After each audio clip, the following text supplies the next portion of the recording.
Hi everybody, Paul Richards here at the SAR High School. I'm with Avi Bloom, the director of IT here, and they just installed a brand new PTZOptics camera in their gymnasium. And normally I would say, hey, it's just another high school, but they're using the new tech NDI. It's powered over Ethernet. There's just one single Ethernet cable plugged into it, and from 4 stories away, right, we're on the 4th floor, they're remotely producing all of their basketball games. So I wanted to come in and talk not just about how great it is, but the stumbling blocks that there were. I know that there were some stumbling blocks getting started, some all Macs here. This is a completely Mac house, and I wanted to talk to you about what it took to get, what made you the decision to get one of these in place, and then what it took to get it going and how you're using it. Paul, let me tell you, the combination of IP video, power over Ethernet, and NDI is an awesome recipe. And what this thing has allowed us to do is have a camera in any location in our school. Currently we have one fixed in our gymnasium.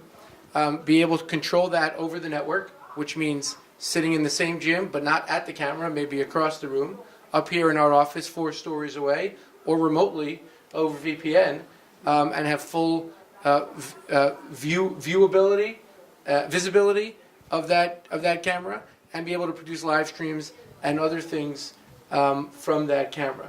But this little piece here, in terms of its form factor, its ability to sit on a mount which is rock solid, and be able to be controlled remotely, in terms of the output we get, particularly over NDI, over the network, is it's as strong a product as I've seen in the space. Well, that's great to hear. I worked with you specifically because I was so interested in your application, and I know we had to find the NDI HX drivers, right? So those were key. We had to get those in place. And then you guys took it as far as wanting to use multicast. You don't have to use multicast with these cameras, but you found out, hey, you've got IGMP snooping, you're using multicast. Can you tell me a little bit about multicast? So that allows everybody on your network, scalable, can access this thing. Is that something that you guys are using? Yeah, I mean, we wanted to basically break down as many walls as possible. So I would encourage folks who are looking at this camera or testing it to not be intimidated by the choices or the array of settings or the things that you have to get right to do so. But running Macs and knowing that this has the newer NDI technology, the HX technology, by installing the right new tech tools and enabling IGMP or multicast on that particular subnet, that allows multiple people to see the stream from anywhere on the network at any time through any means. So we can look at it directly, pull it into something like a VLC media player through its RTSP if we wanted to, or we can go straight up NDI, use the new tech viewer, just see it on a computer. We pull it into our broadcasting software where we're currently using Wirecast. It's so flexible and so scalable. But yeah, on the network side, enabling multicast, it was a big piece of making sure we get that right. How comfortable are you putting a couple of these cameras on your network, and was there any hesitation? Yeah, I mean, there are a number of different things to consider when it comes to bandwidth. The first is, even before the high efficiency, when you're dealing with the 150 megabits, now we're obviously dealing with the high efficiency, which brings that down considerably. I knew that one camera on our network was going to be fine. And there are multiple ways that you can manage that.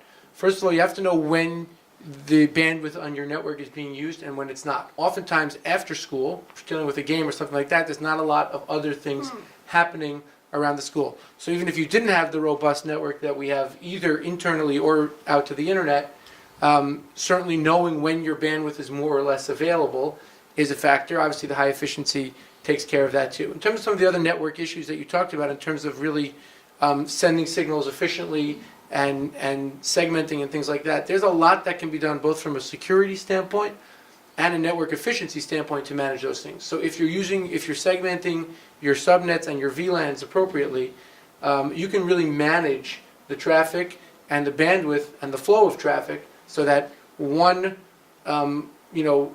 resource heavy thing happening on one particular subnet won't necessarily have any impact on somebody operating on a completely different VLAN. So there are lots of things you can do both to ensure security and efficiency of the data traveling around on the network. There are other cameras that we've used that actually have exposure directly to the outside, for example, where you can put those on their own little DMZ in a zone that doesn't really see anything else internally on the network, but is only available to those who have to access it from the outside. There's other resources that we have on particular VLANs or internally where we don't necessarily give access to the outside. So you can set up your network in a way that accounts for both the bandwidth efficiency and the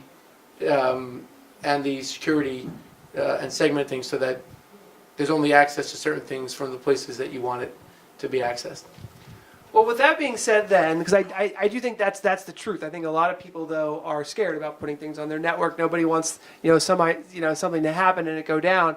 But, you took the leap of faith and, you understand what you're doing and it looks really good. Let me ask you this then as a final question. You went through all the steps, everything's working.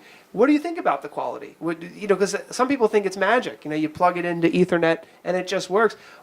At the end of the day, are you happy with the quality that you're receiving? Of this camera specifically? Yeah, the camera's amazing. I mean, in terms of what it can do vis-a-vis video and the ability for it to send out the NDI signal, it's great. Listen, I would want more of them. I would put them in our auditorium. I would put them in our other gyms. I would put multiple in the same gym. One of the things that I think is going to happen in the NDI space, hopefully for us, is that the costs are going to start to go down. So we're going to get, hopefully, in the coming months and years, we'll get some more robust NDI functionality on a more diverse array of devices at hopefully a price point that we can really continue to leverage it more. Because from a production standpoint, if you can add in multiple cameras to a particular broadcast or to an event, your production value goes up exponentially. Mm-hmm. And so there is just an issue of investment and budget and things like that. But from a quality standpoint, I don't see any reason to look anywhere else. Well, thank you so much, Avi. If you're watching this video, take a look at the download below because we have an accelerated broadcast club curriculum that we put together for broadcast clubs. It's partially, following your lead here, Avi. You guys have one of the biggest and best broadcast clubs in the country here outside New York City in the Bronx. So my hat's off to you with what you've done with this broadcast club. Josh especially has done so much work for this broadcast club. So if you want to learn what they've taught us here, take a look below. Thank you for watching this video, and don't forget to subscribe. Thanks, Avi. Thanks, Paul. Thanks for being here today. Appreciate it. I hope you've enjoyed this video reviewing the value of live streaming and video production in an educational environment. Check out our other interviews where you can hear from students involved with their broadcast club, athletes who have families watching their sports games from home, and faculty members who are helping facilitate learning at a high school level. Each interview will be posted in its entirety and available on the PTZOptics YouTube channel. Don't forget to subscribe.